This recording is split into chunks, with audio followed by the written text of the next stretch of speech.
Hi, everybody. I hope you're having a great day. Today, the person that I invited to chat with is Mr. Ryan O'Neill. Some of you probably know him, but for those that don't, Ryan, what is it what do you do? Tell us a little bit about yourself. Well, first of all, thanks for inviting me. I think this is an awesome series you're doing, fun, great to meet so many different wonderful folks. So I am a real estate broker and team leader here in the Minneapolis-St. Paul area. And I work with a team called the Minnesota Real Estate Team. And we're a group of agents with RE/MAX Advantage Plus, and we help folks here in the Twin Cities buy, sell, invest in real estate. And I have been in the business since 2001, so 20 years, getting a little older, hopefully a little wiser as well, right? You must have started when you were 16, right? Right. I mean, just right away. Yeah. The funny thing is I have some friends in real estate who did start like right when they got out of high school, like when they were 18, but That's smart. but no, thanks for inviting me. Thanks for Yeah, inviting me today. This is absolutely. fun, very fun, and I'm honored to join you. Okay, so I just decided to ask kind of the same similar questions with each person, just to get a little overview about who they are and what I think maybe could make them memorable. So Yeah. tell us 3 words that your best friend would use to describe you. Best friend, 3 words. I would say 1 word. It's kind of fun, the word question. I had asked my wife this question. If you had to pick, we were playing the pick 1 word to describe each other, and you're kind of hoping for something like thoughtful or kind. Or she said, "Ryan, you are diligent." Ooh, And I I like it. said, "Diligent, what is that? I mean, what's that all about?" And as I thought about it, I am a lot like my mother, my dear mother, who's 84. She is, if you give her a list of about 10 things to do, she just kind of goes right through the list. She's very diligent, focused in getting it done. And so I would say diligent is one near the top of the list. And as far as 2 other words, I would say, I as I've gotten older, I really am caring, caring, I guess, about people in every respect. I feel like, my dad had a lot of empathy. He was in a kind of a small town attorney, he would say. And so, being like dad in that respect, I think just, caring about people in lots of different situations. I mean, not just real estate related, just, and I think, obviously you're very much the same type of person, Melanie, but I think, your heart just kind of is out there and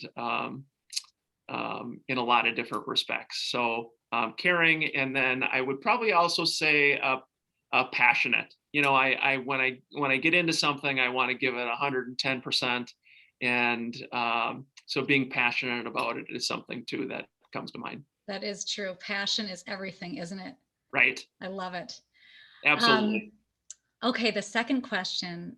What is the best piece of advice you've ever received? It's probably hard.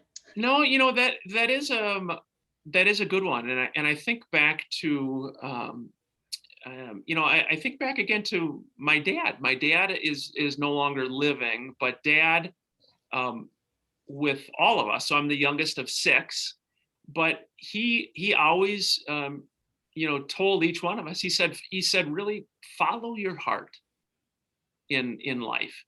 And I think, without sounding like a cliche, it really is true. I mean, I think when you're in a job, for example, when you're doing work that you really love doing, the money follows. Yes. The everything else follows with it. And in the same right, if you're doing something that you don't enjoy, life is just too short to be doing something for just a paycheck or for just security, or especially if you're not enjoying it. I mean, you see so many just sad cases of people dying very young and different things. I mean, again, life is just so short that I think if you really are following your heart, doing what you want to do, good things happen. And so, again, I think you can use that in a lot of different respects, from a relationship to work, to just life in general. And so it's easy to kind of get redirected in different ways. But I think really when you look within and you say, where is my heart leading me? I think the sooner that I've been able to follow that, the better things have been over time. That is so good. And it, as cliche as it sounds, it truly follow your heart. And Yeah. if you even just sit and think and meditate on something like, what is my heart telling me to do? It'll probably open you to the right direction. Well, and just a real quick example, Melanie. So one of my older brothers is a full-time musician, a longtime musician. And when he got done with college, so mom and dad had paid for him to go to college, and it was expensive. But after he got out of college, he basically told my dad, "Hey, I want to pursue music." Now you think as a parent, or anybody watching who's a parent, you think, well, wow, I just spent all this money and you want to pursue music. But because of my dad and my mom's belief in my brother and supporting him following his heart, now I look back 20, 25, 30 years later, and he's done remarkably well because of that, because of following his heart and having someone believe in him. So it is something that I think to challenge each person to do on your own. Right. So here's a question. If All you right. could do one thing differently in your career, what would it have been? Just business wise or personal, or What's the first thing that comes to mind? first thing that comes to mind, I would say if I could do one thing differently, um, I would early on, I think it's easy for us all to take ourselves too seriously with life, business, um, success, or what we feel about success. And so I think the earlier version of me, I would have told myself to just relax, just relax. And sometimes we can be our own worst critics, and we can take ourselves way too seriously, just in general and with life. And so I try now, as I've gotten a little older, to have a little more fun, smile a little bit more, and not take myself or my work too seriously. That is so true. And I think that comes with age too, and just becoming wiser. Right. Sometimes I look back, when you're younger and in school, and how worried you used to be of what someone may have thought of you. And it's like, when Right. you get older, it's like, who cares? I It just know. doesn't matter. Nothing I matters know. like that anymore. It is. It's hard. It's hard because I think part of it is just there's kind of this society pressure, like you're in high school and then you got to go to a great college, and all of this, follow this process. Yeah. And I just I've learned everybody's process is different. Coming from a family of kind of musicians, I'm a big believer that, hey, if you want to be a musician, be a musician. Go out and play the music the best way you can. If you want to be an engineer, be an engineer. But I just think trying to follow certain, hey, I need to do this, or I need to have this kind of job. The more we follow our heart, the better things are. Right. So what are your thoughts on setting goals? Setting goals. I think if you know yourself, you have to know what motivates you. One other I would say word that I've been described as, is being competitive, in the sense of, as a kid growing up, I loved sports. I wasn't a great athlete. I had a couple brothers who were really good athletes, but I was not. But I love sports. So part of it is for me kind of the competitiveness of it. And so, getting into real estate and, getting into the job that you're doing, I think you have to know what it is that motivates you. Is it maybe hitting a certain income goal? Is it hitting a certain production goal? Is it more of a positively influencing a certain number of people? I think goals are very important to do, because otherwise it's we're kind of like Forrest Gump would say, kind of floating on the wind, or like a butterfly float. You have to know where you're going. What are you doing? Where are you going? And so I think for me, I am a big believer in goal setting, but also again, I don't